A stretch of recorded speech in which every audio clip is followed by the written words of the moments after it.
On this episode of Always a Raven, I'm joined by John Minnis, living proof that once Benedictine gets in your blood, it's there for good. He may only have spent 2 years as a student, but his connection runs far deeper. Whether he's sharing leadership lessons, giving back, or simply showing up when it matters, John's all in, offering his time, talent, and treasure with the kind of heart that could run a decent ball player into the World Series MVP. What I always tell people is go in to give. Okay, don't go in to take. Okay, go in to give. It's what can I help this person with? It could be a book recommendation. It could be a podcast recommendation. It could be a piece of advice, something you did, an introduction, whatever it might be.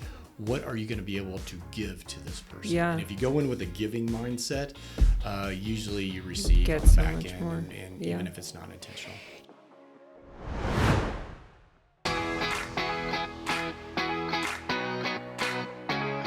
Welcome to Always a Raven, a Benedictine College podcast that goes far beyond the brick streets of Atchison, Kansas. Hosted by Janelle Menz, Always a Raven offers a unique glimpse into Ravens from all generations. From where are they now to remember when, these conversations share career triumphs and personal milestones. So whether you are an alum looking to reconnect, a prospective student, or simply curious about what makes Benedictine College so special, join us and discover the enduring power of Benedictine College. On today's episode, I am thrilled to be joined with John Minnis. John attended Benedictine College. He currently lives in Kansas City with his family. He's an author and an entrepreneur.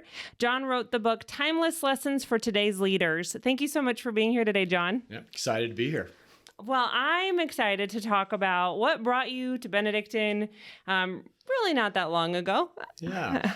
So I grew up in St. Joseph, Missouri, and youngest of four. And a lot of people might know my brother, Steve Minnis. He went to Benedictine, attended Benedictine, and got to go up there a lot and really just kind of fell in love with the college. And they also gave me a baseball scholarship, so that was nice too. What position did you play? So I was a third baseman until I made too many errors, an outfielder until I dropped too many balls, and a DH until I figured out I couldn't hit. You're a utility player. Yeah, a bad utility player, yes. Is there, outside of your wonderful baseball career at Benedictine, is there a memory that has stuck with you, just like always comes to mind when you think of Benedictine? I'll tell you what, the time on the baseball team when we would go on road trips, and we had the Raven bus, which basically broke down about every other time we left campus. But the time with those players on that bus are I can't tell you what games we won, what games we lost, but I can tell you almost every bus trip we won because there's something memorable that happened every time. So that's probably what sticks in my mind the most. So can you share one of those memories? I can't share all of them, but there was one time where the bus did break down. We're coming back from Omaha and pulled off on the side of the road, and the coaches are driving, so there's not a professional driver, and so us crazy kids decided we'd get out to the side facing the highway and all get in a position like we're getting arrested. Oh, geez, Louis! As the cops pulled up to help us. Were they like, what's going on here, you Yes, Catholic boys? Exactly. Well, all 4 years weren't at Benedictine, Nope. but I've talked to a couple people who have transferred out of Benedictine for one reason or another, but that impact that they had was really, ever-changing for them. I'm sure the same is true for you. Mm-hmm. Could you share how, 2 great years at Benedictine, and then how has that stuck with you throughout your life? Absolutely. So the backstory is freshman, sophomore year at Benedictine, my father was the head baseball coach up at Missouri Western up in St. Joe. He started the program in '69 and coached there for 30 years till 1999 when he retired. And getting close to the end of my sophomore year, he said, "Hey, you're my youngest son. Why don't you come play ball for me?" And so I always say I got the best of both worlds. I love Benedictine College, love everything about it. Of course, my brother's there. I just had my oldest son graduate from there, play baseball as well. But not a lot of people get to say they played ball for their old man in college. Yeah. So it was very special. But Absolutely. Even today, if somebody asks me where I went to school, I will say Benedictine College. Yeah. In those 2 years when you were playing ball for your dad, did you go back and hang out at Benedictine? Sure. I mean, it's not that far. Nope. 30 minutes away. Yeah. There was a lot of weekends that I went and hung out with my old buddies. That was in the 90s. So did Benedictine play? We did. Okay. Yeah, we did. So we, both. So when I was at Benedictine, we played against my father. And then when I was playing with my father, we played against Benedictine. Now, how was that? You're in college and you're playing against your dad. How was that? So playing against him is an interesting story. So my dad, not only was he the baseball coach, but he also was a professor as well. Oh, wow. So on Tuesday nights, he taught a class. And we were playing him on a Tuesday in Atchison. And they were beating us pretty handily. And so my dad leaves for class. Fortunately, I ended up getting the game-winning hit to beat them. And he didn't even know until after class. And then he's like, okay, so now you really need to transfer and come play for me. Yeah.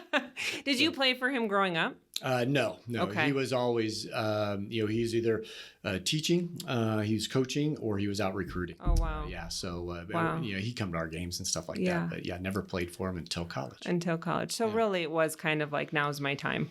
Yes, it was. It was a great experience. What was he like as a coach? So he was old school, hard nosed, but also very fair too. So that's really what I liked about him was he would look at a situation, and even if somebody maybe had a little more talent, but you had somebody working their tail off, that person working their tail off is going to get some playing time, right?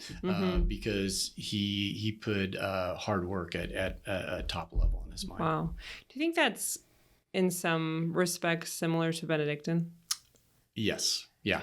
I think Benedictine just produces hard-working folks. And maybe that's a combination of a lot of things where it's the background of that student, their family background, the Catholic faith, going through school and then getting out into the working community. I think it just builds a sense of hard work, effort, and really, you're representing not only yourself, not only your family, but you are representing Benedictine College when you're out there. Right. It's very interesting since you're talking about kind of, hard work in Benedictine and kind of how I'm in business, right? So we go on a lot of business meetings, and I'll be with different people in these meetings, and every once in a while I'll say, hey, where'd you go to school or whatever, and nothing against these universities, right? But somebody will say, hey, I went to KU, I went to MU, I went to Nebraska, Iowa, wherever it is. And they're like, oh, that's great. Were you in a fraternity or in a sorority? And then they'll say, oh, yeah, I was in Fiji. And they're like, well, I don't know anybody that was there at that time. Right.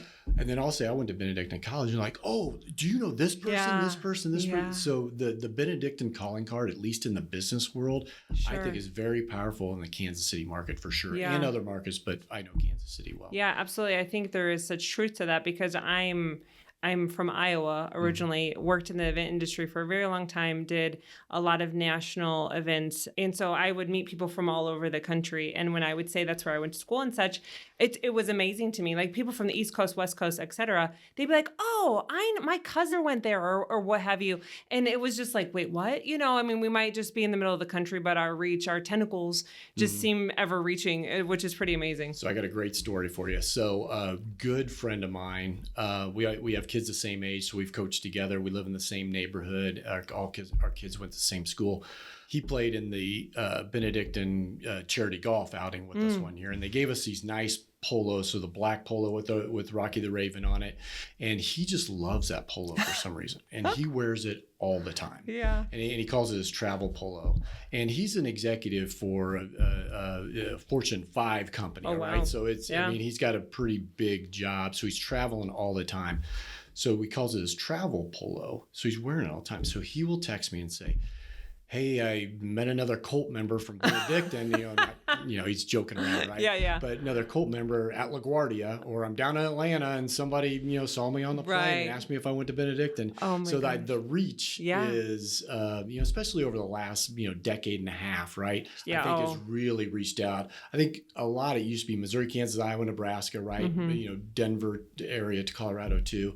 But now, it's all over. Well, I think the shift of a regional mindset to a national mindset from a college perspective has really helped with that. Yeah. Even when I came from Eastern Iowa, 7 hours away from Benedictine, I was one of one, at the time that came from that far north and that corner of the state. And so now I think it's just not that not that it's touching, getting all the Iowa kids, which I wish it would, but I think it's plentiful from all states. I think we hit like 48 or 49 states, which is pretty impressive. That is impressive. And in quite a few countries. Well, you came here from Northeast East Iowa. Mm-hmm. So when I was at school, there was a bunch of people from Northwest Iowa. Yeah. I think we had 4 kids on the baseball team. Oh, wow. There. Maybe even more than that. I know there were some other volleyball and basketball players too. So well, Northeast Iowa is the cool side of the state, so I think that's why a lot of kids probably are like, I'm going to go to Iowa. Oh yeah. And Northwest, there's nothing to do over there. No, I'm kidding. Very, very much kidding. Okay, so you graduated from Missouri Western. Yep. What you graduated with business, or what was your degree? Business degrees. Okay. Yeah, marketing actually. Yeah. So then you went out and became an entrepreneur. What have been some of your endeavors? Yeah, no. So I didn't start out as an entrepreneur. Okay. So I my first job was at. It's crazy, and I tell people this all the time. It was at a bank, which you're like, oh, that's cool. Yeah. In a grocery store. Oh. Very interesting. We actually had to go up and down the aisles and ask people if they wanted to open up checking accounts. Oh my gosh. So think about that right out of college. That was not as somebody's trying to buy their eggs. Right. Hey, what do you think about this? Our CDs are at 4% right now. So I did that and ended up going to a regular branch. And then from there, I went into sales. Okay. So if you kind of look at I've really only been an entrepreneur like the last 5 or 6 years, okay? But everything I did led me up to that. Sure. So after kind of the banking stint, went into sales. I worked for a couple Fortune 500 companies in sales, and then I worked for some privately held companies in sales. And one of the last companies I was working for, my next step would be move to the East Coast. Okay. And I didn't want to do that. We're starting a family. And the other thing was I was traveling all the time. Yeah, I bet. And so I wanted to be home. I wanted to coach my kids' games. I wanted to, be there for my wife and everybody else.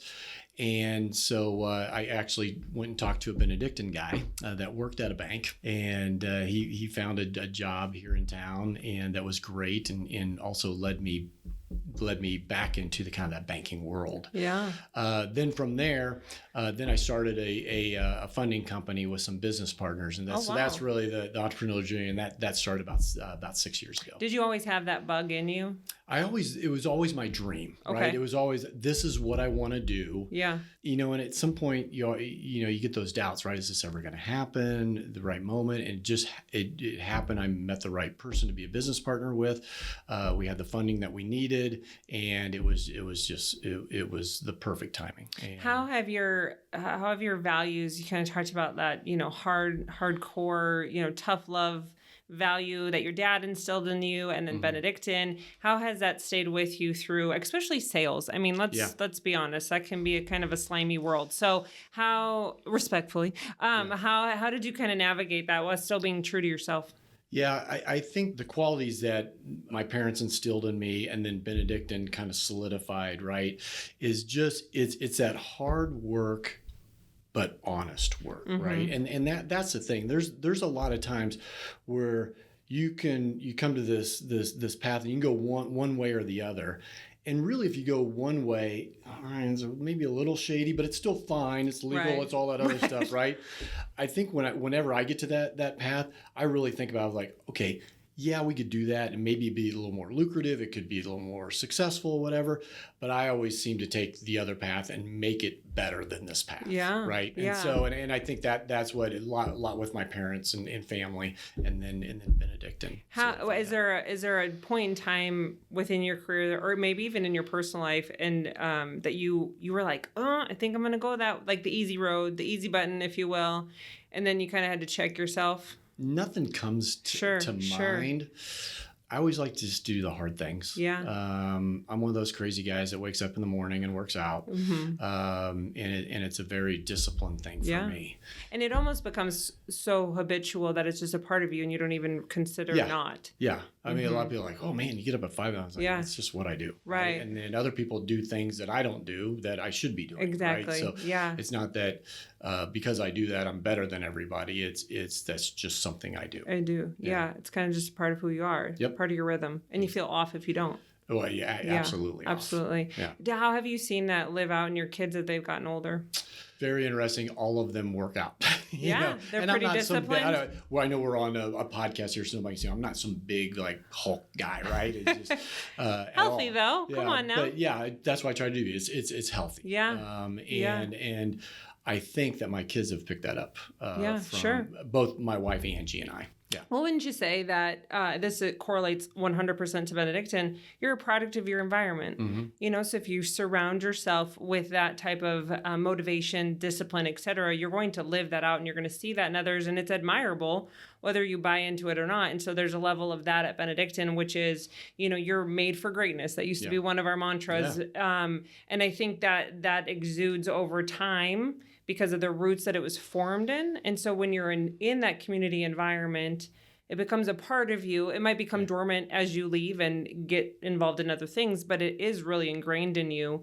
And then for you to pass that on to your kids, that's pretty tremendous. So one thing I always say is I've never met a jerk that works out at 5 a.m. Right. Okay. Because you got to have a different type of mindset to do that. Yeah. And I think that's kind of similar to like Benedictine, right? Is there jerks went through Benedictine? Maybe, yes, of course, right? Yeah.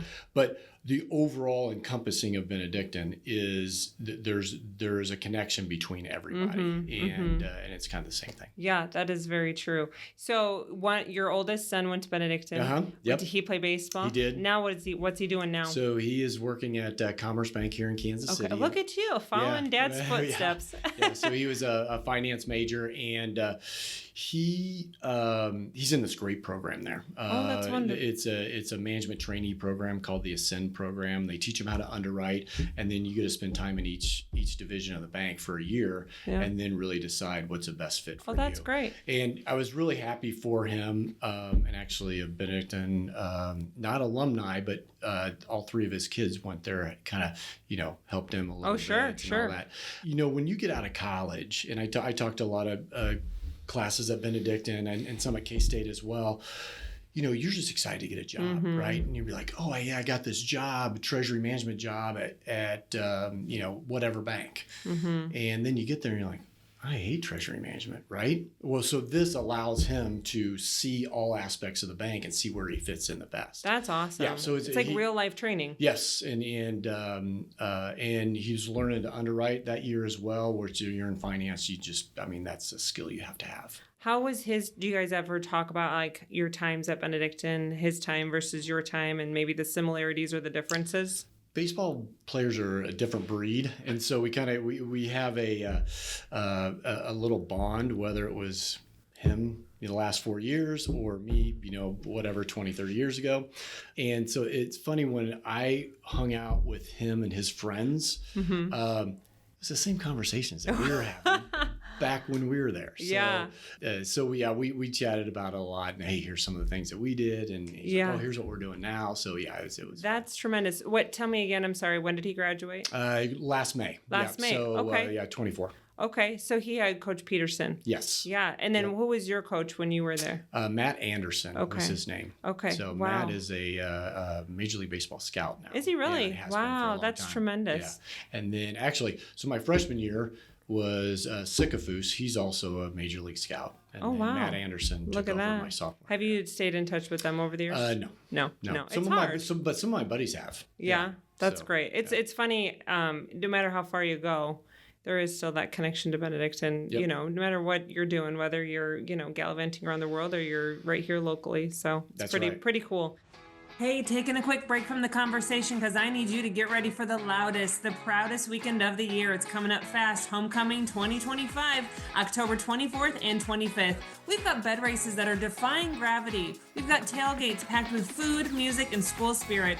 Whether you're an alum, a student, or just love a good time, this is your weekend to come home. Don't miss Benedictine College Homecoming 2025, October 24th and 25th. It's my understanding that you're, an entrepreneur and an author. Yep. Have you always wanted, you said you wanted to be an entrepreneur, was an author something you always strive to be as well? This is a very interesting story about how the book all took place. When I was kind of coming up and really kind of getting into, I knew I wanted to be a leader, probably an entrepreneur down the road, and I needed to be a good leader to do that. I wanted to talk to some good leaders. And so I had a mentor, a guy named Mike Browdy. He was the CEO of the Kansas City Board of Trade. And he said, it was a weird situation, but he says, I want to mentor you. Like, wow. I didn't ask him to be my mentor, but he goes, before I mentor you, I want you to go talk to a couple leaders, and I'm going to give you I'm going to make an introduction, and I want you to come in. Don't sell them anything. Don't waste their time. Be prepared and talk to them about leadership. So I said, okay. So ironically, the first person he introduced me to is Michael Haverty. Oh my gosh. gosh. Over at Kansas City Southern, the Haverty Center. Right. Benedictine. Benedictine. And so I go in there, and did he know you? Oh yeah. Okay.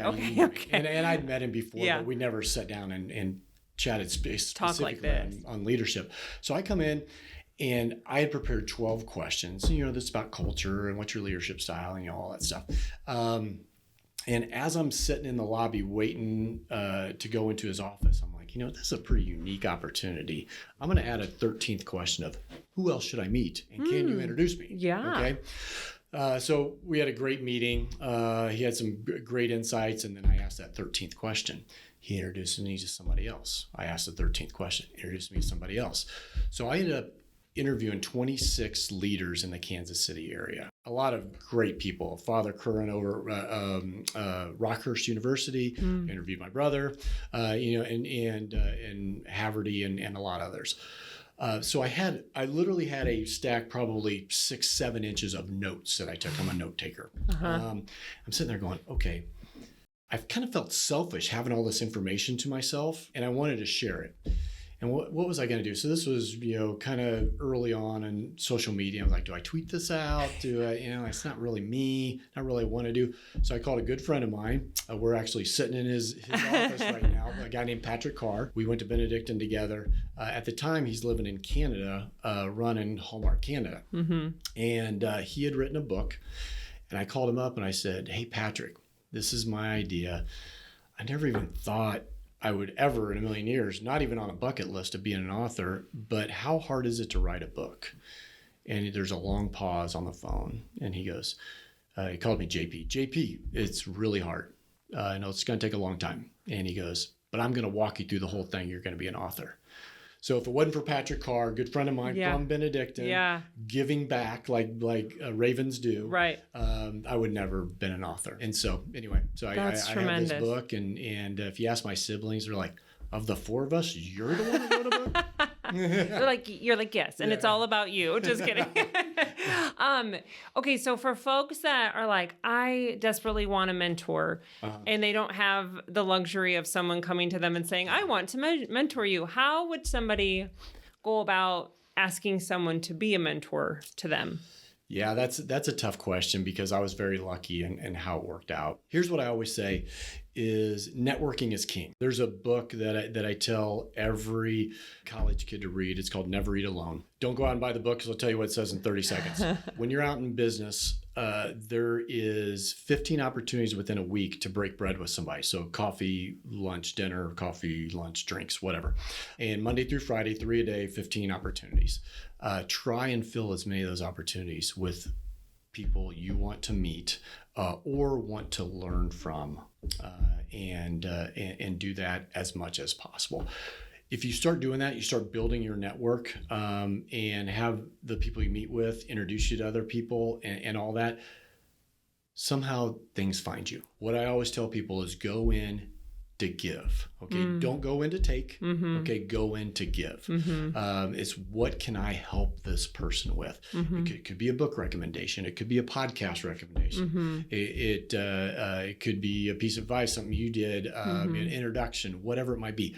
What are you going to be able to give to this person? Yeah. And if you go in with a giving mindset, usually you receive on the back end, and even if it's not intentional. What's amazing is it's such a simple concept to think like, well, just go meet a bunch of people and 15 times a week. Like, hello, how hard is this? But I think in our society, we're so addicted to, just behind the screens and our phones and texting versus talking, that it becomes in our mind so difficult. So we're really in our own way to be able to do what you just said. So maybe the next part of that is get out of your own way. Yes. So here's what I did. My goal every week was to fill up all 15 of those slots. Wow. Okay. I never filled up all 15. Yeah. Okay. I think maybe I had 11 one week or something like that, but my goal was always to fill those up. And I was always the instigator. I was always like, hey, Joe, hey, what do you do for a living? And I'm like, I'm very interested in that. Can I buy you a cup of coffee and learn more about that? And then you pull out your phone, set something right there and go. Yeah. And then once you give them something, right? And then you say, hey, who else should I meet? Yeah. And they're like, oh, you should meet this person. Would you feel comfortable introducing me? And then I call it spinning the web, right? Sure. Here's what happened for me. I was religious about that for 2 straight years. I was always the instigator. I was always the person setting the coffees. After about 1.5 to 2 years, I never set another one. Everybody was reaching out to me to set coffees. Okay. So that's one thing. Now, define a mentor. I didn't answer your question because I probably don't have an answer for that. Sure. It's putting yourself out there. Right. It's getting from behind that screen and being a little different. I'm going to give you one other example that I preach. Is handwritten thank you notes. Timely too, right? Everybody will text. Okay, everybody will send an email saying, "Hey, thanks, appreciate it." If you write a handwritten thank you note and you're sincere about it, I bet for every 5 that I send, I'll get a text of 3 of them saying, how cool is this? Because nobody gets them anymore. Right. And so my son, who's at Commerce Bank, I told him to do this. And he's rolling his eyes, right? That's just not what people do anymore. Right. I'm like, just promise me you'll do it. Yeah. And he did it. And he calls me a couple weeks later and goes, Dad, thank you notes are magic. and they are. So yeah, it's kind of comical when you think about it, but in the state of the instantaneous environment we live in, there's really a beauty to slowing down and thinking about the person that you're actually writing the thank you note to. And I think that the receiver can feel that. Yeah. So fantastic advice. And I do think you answered my question because it is putting yourself out there in uncomfortable situations to get comfortable with talking to people, looking them in the eyes and having real conversations and being a little vulnerable too, to say like, this is my, here, I'm just curious. I'm fact finding about life. And that's okay because we're all doing that in some capacity, no matter how old you are. Yep. So right. As the years go by, you're experiencing all these awesome things and kind of getting outside your comfort zone. With 4 or 5 years ago, you kind of took the leap of faith with what you're doing now. Is there a Benedictine connection of something or someone who now you realize had a great impact on all that you're doing, and maybe when it was happening you didn't realize it? So kind of go back to a previous story when I reached out to that Benedictine alumni when I wanted to stop traveling and that it was a gentleman named Kevin Kramer, and Kevin and Pam, they were a little older than me, so they weren't there when I was there. As we got into Kansas City and stuff, there was just a group of people, and they were part of that. So Kevin was one of those people that got me back into Kansas City and also got me back into the banking world. Okay. So he had a huge impact. But I'll tell you what, I mean, I probably talked to some of my buddies that I played ball with probably once a week. Oh, wow. Whether it's a text or something like that. Yeah. I'm gonna tell you a quick story because I think it embodies what ravens are. Okay. So we live in, some could say, maybe a divided time right now. You're one side or the other, it's that, and there can be some headbutting going on there, right? So I have, I have kind of, my beliefs, and then, I have friends that have some different beliefs.